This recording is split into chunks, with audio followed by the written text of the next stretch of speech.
வணக்கம். visitTemples.com இது வந்து ஒரு இந்து கோயில்களை பற்றிய ஒரு தெய்வீகமான ஒரு வெப்சைட். இந்த வெப்சைட்டில் வந்து இந்து கோயில்களை பற்றிய எல்லா விவரங்களும் அடங்கியிருக்கும். கோயிலை கட்டினது யார், எந்த ஊரில் கட்டியிருக்கு, எப்படி கட்டினாங்க, இந்த விவரம்லாம் இருக்கும். இதை தவிர இந்த கோயிலுக்கு எப்படி சென்றடையலாம் அப்படிங்கிறதுக்காக ஒரு கூகுள் மேப்பையும் நாங்கள் கொடுத்துருக்கோம்.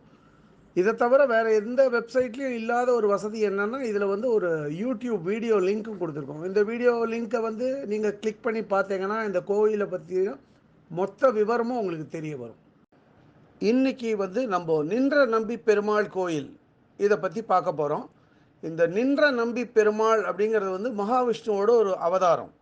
இது வந்து திருநெல்வேலி மாவட்டம், அதாவது நெல்லை மாவட்டத்தில் திருக்குறுங்குடி அப்படிங்கிற இடத்துல இந்த கோயில் அமைஞ்சிருக்கு. இந்த கோயிலில் தாயாரோட பெயர் குறுங்குடி வள்ளி தாயார். இந்த கோயில் வந்து இன்னும் பல பெயர்களால் அழைக்கப்படுறது. இதுக்கு வந்து வாமன க்ஷேத்திரம்னு ஒரு பேர், தக்ஷிண பத்ரின்னு சிலர் சொல்லுவா, தக்ஷிண வைகுண்டம்னு அழைப்பா. இங்கே வந்து நின்ற நம்பி பெருமாளுக்கு சுந்தர பரிபூரணன் அப்படின்னு இன்னொரு பேரும் இருக்குது. இந்த கோயில் வந்து 108 திவ்ய கஷேத்திரத்தில் ஒரு கோயில். இந்த கோயிலை வந்து இன்னும் சிலர் வந்து திருநம்பிராயர் கோயில் அப்படின்னு அழைச்சிட்டு வரா. இது சுமார் 1300 வருஷத்துக்கும் முன்னாடி கட்டப்பட்ட கோயில்னு நம்பப்படுறது.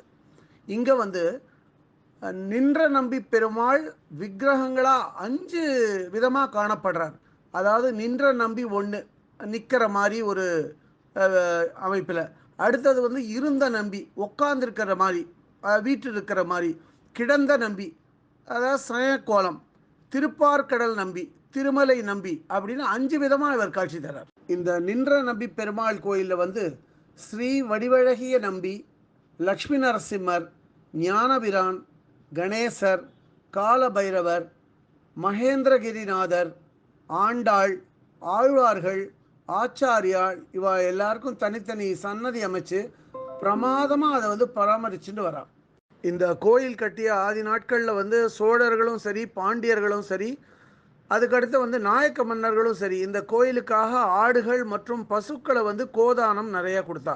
இது எதுக்கு அப்படின்னா, இறைவனுக்கு வந்து பாலபிஷேகம் செய்யறதுக்கு இது உதவும், மற்றும் வந்து விளக்கேற்றுறதுக்கு நெய்க்காகவும் இதை வந்து தானமாக வழங்கினான். இந்த கோயிலை அடுத்த திருமலை நம்பி கோயில் வந்து இங்கே இருக்கிற மகேந்திரகிரி குன்றில் வந்து அமைஞ்சிருக்கு.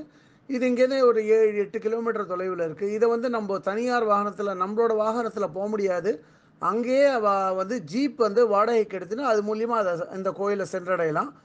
கோயிலுக்கு முன்னாடியே ஒரு சின்ன மலை அருவியும் அமைஞ்சிருக்கு. இந்த கோயிலோட விமானம் வந்து பஞ்சகேதக விமானம். புஷ்கரணியோட பேர் வந்து திருப்பார்கடல், பஞ்சதுறை, சிந்து நதி. இந்த கோவிலை வந்து டிவிஎஸ் குழுவினர் வந்து பராமரிச்சுட்டு வரா. ரொம்ப நன்னா பண்ணுறா. எல்லா இடத்துலையும் நவீன விளக்குகள்லாம் பொருத்தப்பட்டு கோவில் வந்து ரொம்ப சுத்தமாக இருக்குது. இந்த கோயிலில் வைகாசி ஜேஷ்டாபிஷேகம், பிரம்மோற்சவம், வைகுண்ட ஏகாதசி, சித்திரை வசந்தோத்சவம், தெப்பத் திருவிழா, நவராத்திரி இதெல்லாம் ரொம்ப சிறப்பாக கொண்டாடப்படுறது. இந்த கோயிலில் ஆண்களுக்கு வந்து பேண்ட் வேஷ்டி கட்டிட்டு வரலாம். ஆனால் வந்து ஷர்ட்டோ பனியனோ அனுமதி இல்லை. அதே மாதிரி பெண்கள் வந்து சேலையுடன் வரலாம், இல்லைனா சுடிதார் போட்டு தான் துப்பட்டா கண்டிப்பாக இருக்கணும். வீடியோவை பார்த்த பக்தர்களுக்கு விசிட் டெம்பிள்ஸின் நன்றிகள்.